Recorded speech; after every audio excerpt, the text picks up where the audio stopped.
Now for our story. This morning, in a courtroom presided over by Judge Hiram Willoughby, the custody suit of Meade versus Calvert was in session. A few minutes earlier, the assemblage had arisen at the bailiff's request and had remained standing while a salute to the flag was given. Now, in the lull which precedes the questioning of the first witness, Lefty Larkin turns to Aunt Mary, who is sitting beside him. Well, Aunt Mary, let's hope things go better today. Yes, let's. So far, I must say it doesn't look too good.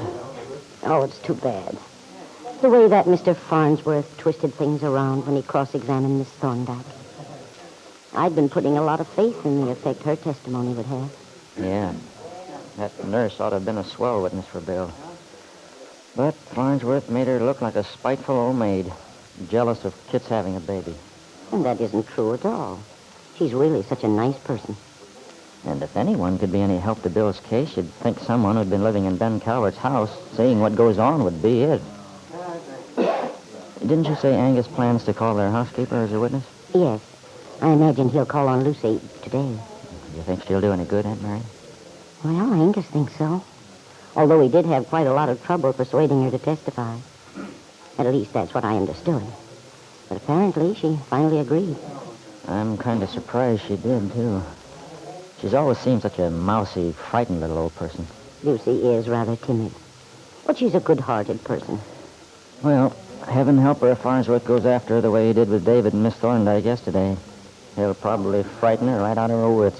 I'm afraid you're right. Of course, Judge Willoughby's no fool, Lefty. He's got a lot of good common sense, and he's a man of perception. I'm sure he'll be able to tell what the real situation is, regardless of how Farnsworth makes it look. Maybe.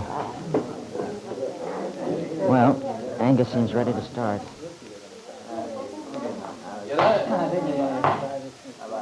Your Honor, I wish to call Miss Lucy Norris to the stand. This way. If you please, Miss Norris. Yeah, that's right. Right up here in front. Thank you. You could just sit down in the chair over there. Here? Is this where I'm to sit? Yeah, that's fine. Right next to the judge. Yeah, that's fine. Do you want me to take off my hat?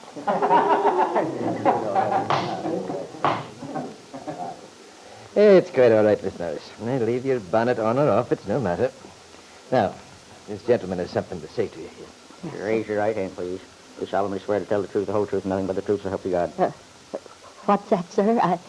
I beg your pardon. I didn't quite catch what you said. Repeat the oath, please, bailiff. And don't mumble.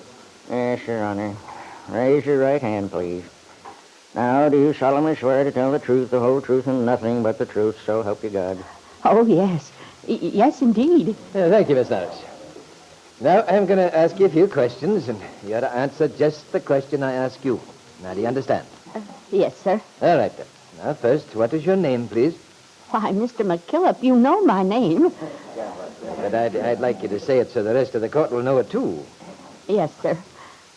Lucy Norris, sir. Yeah, very good. Now, Miss Norris, you work for Mr. Ben Calvert, do you not? Yes, sir, I do. What is the nature of your duties, please? The what? The what, sir? Oh, what do you do for Mr. Calvert and his family?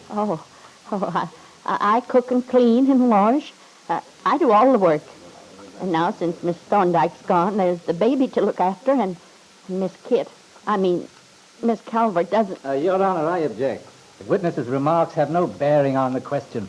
Objection sustained. Proceed, Mr. McKillop. Miss Norris, how long have you worked for the Calverts, if you please? How long? Yes. Oh, gracious, it's a long time.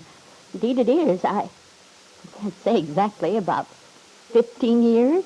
Will you tell the court, please, exactly how long you have known the defendant? So that is to say, how long have you known Miss Kit Calvert?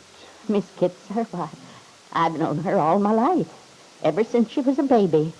But, of course, she wasn't always at home. She was away to school, you know. Hey. Then, except the periods when Miss Calvert was away from home, you've seen her off and on since she was a child. Is that correct? Yes, sir. And then she got married. Now we're coming to that. Miss Calvert's marriage. Yes, sir. Miss Norris, do you remember the night Miss Calvert returned from California with her baby? Oh, yes, sir, I do. Mr. Calvert was real excited. Now, suppose you tell us in your own words what happened that night.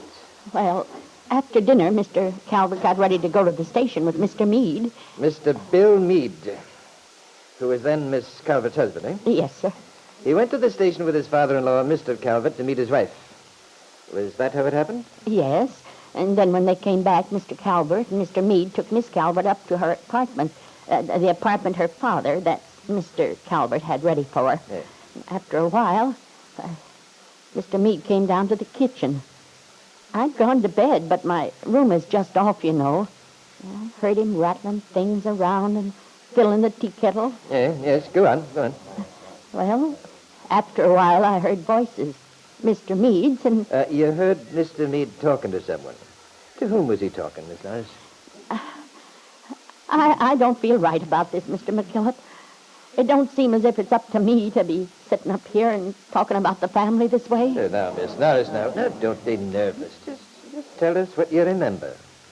You do remember the name of the person whom Mr. Meade was talking in the kitchen, don't you? Well, yes, I do, but it's none of my business. But it is your business to tell the truth. I'm sure that you're an honest woman. Oh, yes, sir, I am. Then you just do as I say now. Tell the court who it was who came into the kitchen that night. Well, if I must, it was Mrs. Calvert, Mr. Calvert's wife. I see. From your bedroom, which is just through the laundry, you could hear their voices quite distinctly. Hmm? Yes, I heard them. You remember anything Mr. Meade said? He said he was awfully proud of his son, that he was a fine, healthy child. He sounded very pleased, but sort of sad-like, too. You see, he sounded as if he were unhappy. Your Honor, I object. Objection overruled. The testimony is entirely admissible. You may proceed, Mr. McKillop. You were saying, Miss Norris, that Mr. Meade, the baby's father, sounded unhappy. Now, from what you heard later on in the evening, can you tell the court why you believe Mr. Meade was unhappy? Wasn't it because on the very evening his wife returned from a long absence in California, thousands of miles away, on that very first evening, his wife refused to return to their home, the home in which they had spent the first months of married life? Wasn't it because she insisted on staying under her father's roof rather than return with her husband to the home he had provided for her? I don't remember. But you do, Miss Norris. Think back. Try to remember. No, I can't. I've got my sister to think of. It's not for me to go telling tales. I'm an old woman, and I've always done my work right. Mr. Calvert's never been a day late with my wages. I'm not going to go tell. Just a moment, Miss Norris. Now try to calm yourself.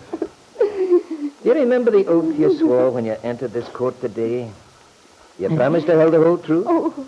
And you swore an oath in a legally established court of the United States of America. Now, Miss Norris, I think you'll answer my question. Won't you? But I don't know anything about it. Honestly, I don't. All right, Miss Norris. That is all. Mr. Farnsworth, do you wish to examine the witness? No questions, Your Honor.